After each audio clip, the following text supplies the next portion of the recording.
Здравейте, драги зрители! Пак ние сме гладни в София и тук ще ви покажем едно много бързо, експедитивно, както се каза, рапче, което е направено от Бухи. И сега ще ви покажем как се случи то.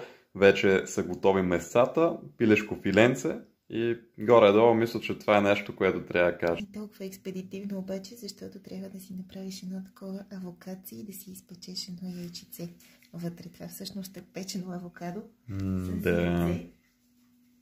Ето го как изглежда. Ами, сигурно не е толкова бързо, да? Колко време отнема горе-долу? Можеш и да не се мъчиш толкова много да го печеш, може да си сложиш авокадцето сурово и едно яйчице да си изпържиш по най-бързия начин и тогава се случва по-лесно. Разбирам. Да, авокадо. Да.